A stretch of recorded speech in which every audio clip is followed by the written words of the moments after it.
Roman Reigns has suggested he's leaving WWE soon. We have the real reason for Charlotte Flair's injury storyline at Backlash, and a new Judgment Day stable member has been added. So you probably wouldn't guess it, judging by the final shot of the WrestleMania Backlash pay-per-view premium live event, but Roman Reigns has suggested that he may be leaving WWE soon. So after Saturday night's main event, which is just a house show, took place in Trenton, Roman, with some fairly cryptic comments, and he's been doing this a little bit after house shows. He's sort of been breaking character, thanking the fans, just being a sort of baby face to close things out. But the latest house show, he said, "I honestly don't know if I'll be back here again," which has led to huge amounts of speculation as to whether Roman Reigns is stepping back from WWE. Some people suggesting that he's retiring entirely. We don't know the story. Hopefully more will emerge over the coming days and weeks. But some fairly concerning comments there. I mean, yeah, especially when he is absolutely on top of his game, on top of WWE, and in just the most, like, the most incredible sort of title reign we've seen in WWE history for quite a while at this point. So to think that he could possibly be thinking about retiring is wow. That's the last thing you really think about, isn't it? Yeah, of course. I mean, I really hope this is something to do with him wanting to go to Hollywood and do some films and just go part-time and not properly step away, and maybe it's just a house show thing. Maybe he's stepping back from that. I hope it's nothing to do with a medical issue. Obviously, he's been through it. We have an update on this from Fightful Select, who say that producer, staff and higher-ups said that they have not been informed of any extended scheduled time off for Roman Reigns. So it looks like he is very much factored into the ongoing storylines. One source indicated to Fightful that Roman Reigns is likely to be accommodated and incentivized to keep WWE his priority after they focused programming around him, as WWE doesn't see an end in sight with him factored in. To me, that suggests that maybe he's getting offers to do some work in film or something like that. I mean, like even Nick Khan spoke on a recent interview saying that Roman Reigns is likely to be the next big crossover star who's going to start doing that sort of stuff. Yeah, and, I mean, look at him. I mean, we've seen him in films and stuff before as well, and I think even he himself has expressed want to go and do more films and do more acting stuff, and he's really good at it. So why not? He is, and with a family member like The Rock, I don't think... Got some ins there, I don't think it'll be short of auditions, to say the least. Fast 9, Fast 10, however many fast there is, all of the fasts. I mean, he's just somebody that would fit in so well. You look at him and he looks like a star. He has always looked like a star. So good luck to him if that's the case. I mean, it'll certainly hurt house show attendance, won't it? He's a big draw. So I imagine WWE would be pretty worried about that. We know as much as you do, essentially, but when we find out more, we will update you on that.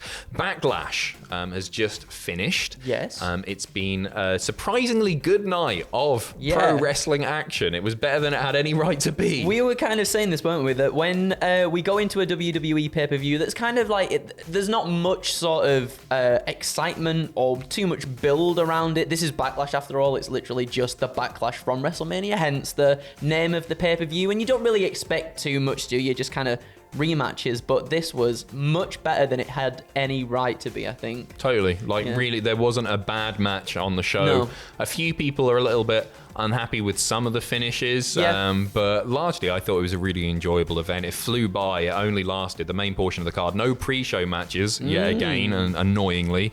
But I think it was only 2 hours, 50 minutes or so, but even that, it felt shorter. Feels like a luxury, doesn't it? Yeah, it was shorter than an episode of Raw. Yeah. Isn't that nuts? Wow, I didn't even think about that. Yeah. Wow. Speaking of the finishes, Fightful Select earlier today, just stating that essentially they didn't quite know what the finishes were going to be, which may have led to some of the finishes that people have been upset by. They were, as of this afternoon, this is yesterday now, there was still not a finish decided decided for a couple of the big matches on the card. There were no plans as of Saturday to change the 6-man tag into the winner takes all. That follows on from Dave Meltzer's report that there was never a plan to begin with to unify the tag titles, despite them advertising that. And obviously we didn't see that at the pay-per-view. But yeah, it seems like there was a bit of a kerfuffle maybe backstage, them not quite figuring out how to end some of the matches. I think they still pulled it off relatively well, though, some of them, you know. As you say, there was some finishes that felt a little bit like, okay, that kind of came out of nowhere almost. But at the same time, this isn't anything new really with WWE, is it? They like to change their minds on things and do this and that. And I think the talent did as best as they could do with what they've been told. I'd say I really enjoyed it. And I think part of this is, like, you've got to have a few not entirely decisive finishes, just because some of these feuds are clearly set to continue. Like, we haven't seen the end of almost every match on the card, it felt, didn't it? It very much feels like Hell in a Cell is going to be WrestleMania Backlash. Yeah, like, that's the blow off, isn't it? It feels like for a lot of these feuds, we some of them we only really saw start properly at WrestleMania. One of those matches, which again I thought was excellent, and it's not a match that I was invested in heavily going into it, but they did wonders, didn't they? Ronda Rousey and Charlotte Flair had a big old scrap. The finish saw Charlotte Flair get locked in the armbar through a chair after saying Happy Mother's Day. I know. She's Ronda Rousey's mummy. And Ronda Rousey was like, yeah, I hope you would say that. There was lots of the B word was getting thrown around a lot. Yes. Welcome to WWE. No, it was good. Anyway, she locks her arm in, and afterwards, Kayla Braxton announcing that Charlotte Flair is injured. Now, this is very, very heavily believed, of course, to be a storyline injury. Kayla Braxton reported that Charlotte Flair suffered a fractured radius following that I Quit match and following the finish to it. Fightful Selector provided an update on this, saying that this is an injury angle and it was booked to give Flair an out of storylines. And WWE Creative has reportedly been told that Charlotte would be taking time off. Now, it protected Charlotte, like the fact that she had a broken bone and then said I quit, because it's all going into it. I couldn't imagine either woman saying I quit. I thought Charlotte was more likely, but Ronda was never going to say it, surely. Again, and for me, it was another case of, I think this is one of the matches that rolls on over to Hell in a Cell as well, where they just locked inside a hell, can't get out of anything. This is going to be the end. But no, we saw this, and now Charlotte's off for a little bit of time. I think that's very good. That's great. Because, she's held the belt for a long time, again, through no fault of her own. That's just how she's booked. But I am very much looking forward to seeing someone else step into the role now of challenger. And hopefully, maybe Lacey Evans. There was some weird stuff that happened on SmackDown where the announcers were like, get on your feet and show. She's been presented as a baby face and talking really personal, heavy stuff in these vignettes. And then they do that.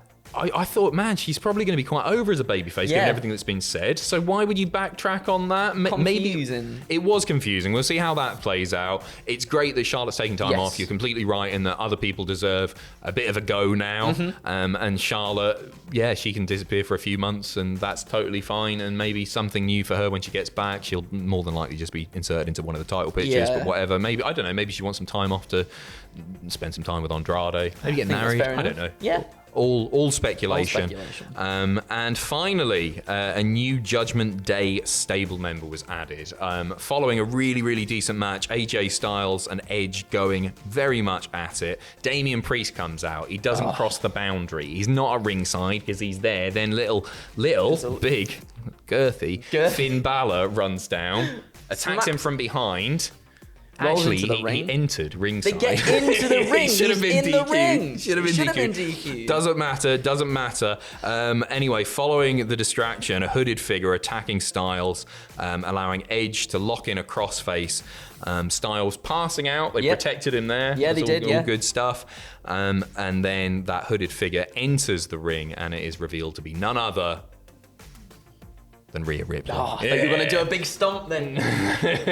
Just like that. She looks absolutely badass. Oh, she's got new hair. Yeah, she looks really cool. She looks class. It's something that we've been thinking would happen for a while. Yeah. And I saw some people online being like, oh man, that was so predictable. But actually, I feel like sometimes the predictable things are good if they make sense. Yeah, to me, exactly. I thought it was a really well executed reveal. And Rhea Ripley and Damian Priest getting the rub off of a WWE legend like Edge. Yeah. And it means that, there are people to go through before you get to Edge. Edge can be like the final boss. It doesn't look like it's properly over between Edge and AJ Styles. We've got Hell in a Cell coming up there, which, they won't be able to enter because of the way the cell works. Ooh. It's a big box. Sorry, a big box-like structure. Yes, there we go. There we go. So, yeah, I love it. I think Rhea's going to be great in there. Yeah. And yeah, I'm a happy boy after. Yeah, tonight. Me too. I think she absolutely deserves it. I think she's really proved herself, and even though booking hasn't particularly been on her side, I think recently, I think this is the right way to go with her. And the same for Damian too. Like, two really promising talents that I think could very well be some of the bigger faces in WWE, carrying the company forward and stuff as well. And to be there, as you were saying, with Edge and getting that rub, like, there's nothing better. She must have been so buzzing when she got the news, like, you're going to be in this faction. She's needed it, hasn't she? She's needed it. I think this is going to really light a fire under her. And, hopefully they do great stuff, because I think it's a brilliant stable. I think it's really, really fun.